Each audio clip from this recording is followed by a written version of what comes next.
had a conversation about VBT previously. I've got this theory where once something's emerging in the industry, you're kind of classed as mad, but I Yeah. class that as being a mad scientist, where Mhm. you're you're mad because you're obsessing over this area, but you're a scientist because you're experimenting with it and seeing what can be done with it. Obviously, you were called that mad for a while with the VBT, and we kind of spoke about this.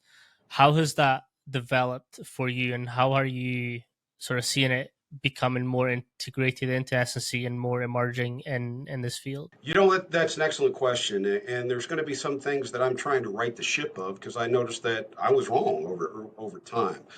So hopefully this March or April, I'm going to be uh, doing a seminar over here in the States. There's a couple of places that I might look at doing them, and moving from what I'm calling the slide rule to AI.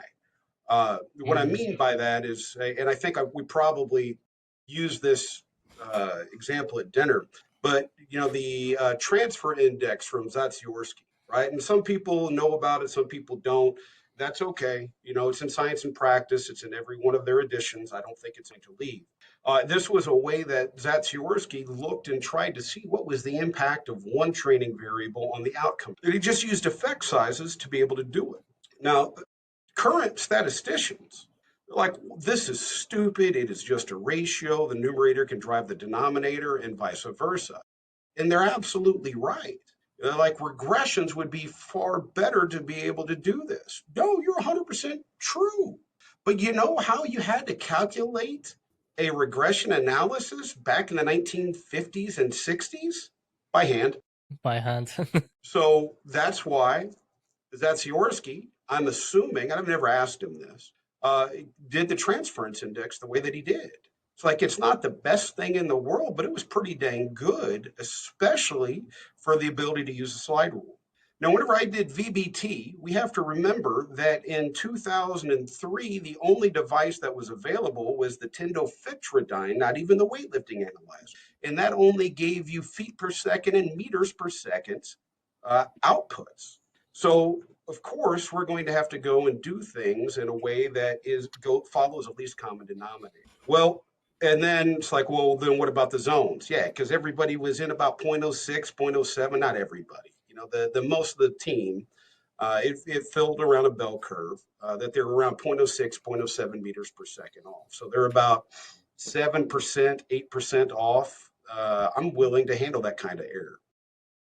But then there's going to be people, of course, that it didn't apply to because they were on outlier on either end, on the extreme great or on the extreme crap. Well, I would alter for the extreme great, but I didn't alter for the extreme crap. Some people say, why not? Because those people my job didn't depend upon. I was going to take care of those others. Well, now with AI, where we're going to go is the get away from zones.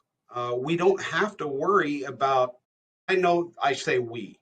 I know that I personally cannot keep track of, even if it was 25 people at the same time.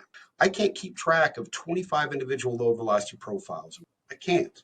But I could keep track of that one speed and keep everybody else on the same page. Hmm. Well, now with the implementation and integration of AI within a lot of these devices, even if they don't know they have the capability to do this yet, I know that they've got the capability to do it from some of the work that we're doing on it, AI, not me doing it, but some of the other people that are my colleagues here. They can absolutely throw those individual datas up there, right? They just got to find the right equation to do it. So I want to move from, let's go from this zoned approach to what is more perfect, because now it's not about group management.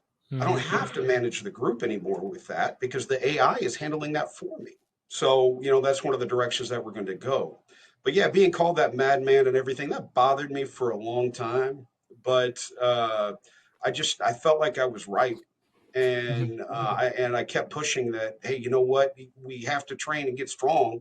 And anybody who says that I don't say that you need to get strong too, obviously hasn't read the message or know who I am.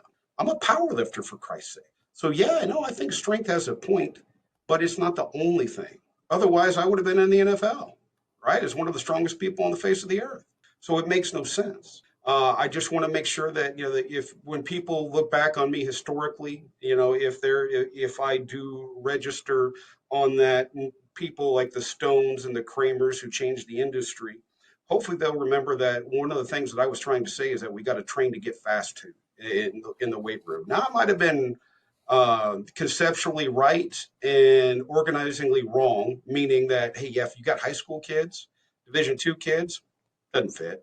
But the zones work amazing for Division I football, NFL, uh, baseball. If you're like our baseball team was at Missouri State, where our weightlifting team had a baseball problem, but we still did pretty good because we went to the College World Series.